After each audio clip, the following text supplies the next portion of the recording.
Impact Family, impacting the world through healthy family.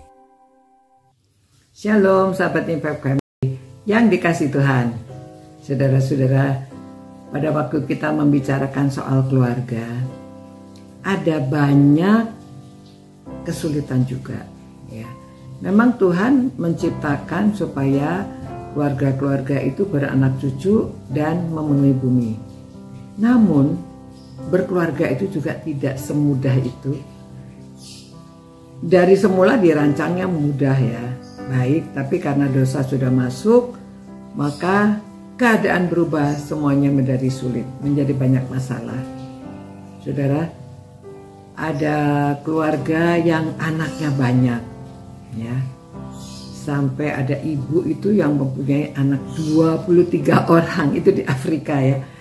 Waduh, anaknya itu sampai banyak sekali, recet semua, nungguin mamanya lagi masak. Dia nungguin, udah begitu suaminya ninggalin lagi. Setelah punya anak sampai 23. Ya sudah ada yang besar, tapi yang kecil-kecil turun menurun banyak sekali ya. Luar biasa, itu ibu subur banget ya, punya anak terus. Nah, pernah saya waktu di rumah sakit juga ada ibu yang sudah punya anak yang ke-12 ya.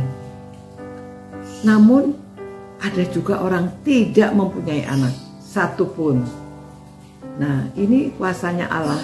Kita tidak berdaya, kita tidak tahu mengapa itu bisa terjadi. Padahal secara biologis kan saluran itu mestinya kalau indung telur bertemu dengan sperma bisa jadi anak ya. Tetapi ternyata dengan saluran yang sama itu pun tidak semuanya bisa bertemu dan bisa menjadi anak. Ada orang yang sudah menikah lama tidak mempunyai anak. Ya, di Alkitab banyak ya, wanita-wanita yang dikatakan mandul tidak mempunyai anak. Itu Sarah sampai sudah umur berapa, 75 baru punya anak ya. Kalau itu Yohanes juga ibunya sudah tua baru punya anak. Dan ada yang kesulitan melahirkan, punya anak tapi sulit melahirkan, bahkan merenggut nyawa ibunya. Saudara, masalah itu banyak sekali. Kita tidak mengerti. Ada orang yang punya menikah sudah 8 tahun, dikira tidak punya anak, tiba-tiba punya anak. Setelah dia punya anak yang pertama, dikira punya lagi, kedua, ketiga, ternyata sampai 8 tahun lagi baru punya anak lagi. Ya. Jadi anaknya 3 tapi selang 8 begitu ya. Sampai dia ketakutan juga, jangan-jangan nanti sudah tua 8 tahun lagi punya anak lagi ya. Nah, tidak tentu ya.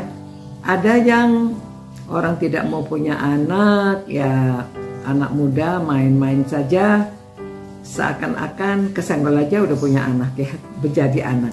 Tetapi ada yang sungguh-sungguh sampai berdoa tidak mempunyai anak. Saudara, ini rahasia Tuhan, kita tidak tahu ya, itu keajaiban Tuhan. Tuhan itu ajaib.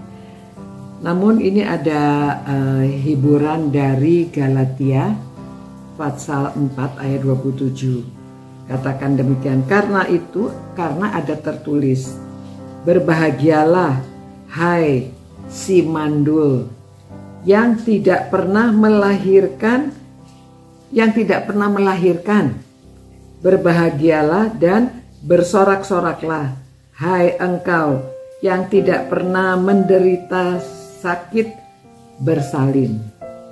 Sebab yang ditinggalkan suaminya akan mempunyai lebih banyak anak, dan pula yang daripada yang bersuami. Nah, ini yang ditinggalkan ya.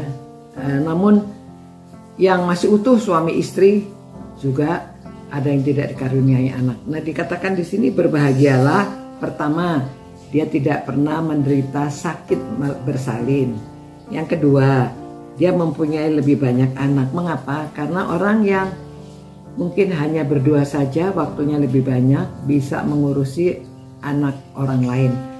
Misalnya pelayanan ya, ada yang melayani di yatim piatu, ada yang mengadopsi, ada yang mengadakan seperti makan, menambah gizi, mengajarkan bahasa, mengajarkan keterampilan. Banyak saudara wanita-wanita yang menjadi berkat ya, karena mereka sendiri tidak mempunyai anak, waktunya senggang, mereka dapat melayani di tempat-tempat yang dimana mereka bisa menolong para ibu, menolong anak-anak, ada anak-anak yang terlantar, atau ya banyak hal yang bisa kita lakukan. Jadi ya kita ambil positifnya, kalau memang tidak diberi anak, kita tidak berdaya. Ada orang yang mau adopsi, tetapi ada orang yang tidak mau. Itu terserah saudara, bagaimana keinginan keluarga masing-masing. Dan mereka mungkin juga punya visi untuk pelayanan yang lebih luas. Itu memungkinkan kalau orang yang tidak mempunyai anak. Jadi anaknya lebih banyak katanya ya, karena dapat mengasuh lebih banyak. Karena kalau anak orang lain kan kita melayani, setelah itu kita tinggalkan. Kalau anak yang tinggal di rumah, kita mengurusi 24 jam ya. Dan sepanjang dia hidup kita mengurusi. Jadi kalau sampai memang tidak punya anak ya kita bersyukur saja. Kalau diberi anak ya kita bersyukur, kita harus mengurus dengan baik. Nah, saudara, inilah yang dikatakan Alkitab ya, suruh berbahagia kalau memang mandul tidak mempunyai anak. Kalau diberi anak kita harus mengurus dengan baik. Kalau tidak punya anak kita juga mensyukuri saja ya. Tuhan berkati saudara-saudara. Mari kita bersyukur. Tuhan, kami bersyukur kalau kami mempunyai anak ataupun tidak punya anak, karena Engkau yang berkuasa. Kami tahu Tuhan, segala kemuliaan kami kembalikan kepada Engkau. Dan biarlah orang-orang yang memang tidak dikaruniai anak, mereka dapat berbahagia karena mereka dapat mempunyai lebih banyak anak dengan mengurusi anak orang lain, orang yang terlantar ataupun orang yang membutuhkan pertolongan.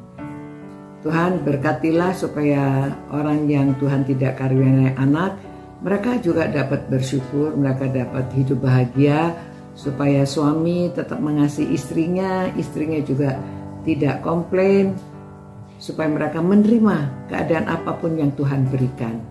Karena yang kuasa dari Tuhan, yang memberkati Tuhan, yang mengambil Tuhan segala sesuatu dari Engkau, oleh Engkau, maka bagimu saja kemuliaan. Demi nama Yesus kami berdoa. Amin. Ya, saudara-saudara, semoga ini dapat kita renungkan dan kita selalu mengucap syukur dan hidup bahagia dengan atau tidak ada anak. Tuhan memberkati saudara-saudara, sampai berjumpa pula. Ciao. Impact Family, impacting the world through healthy family.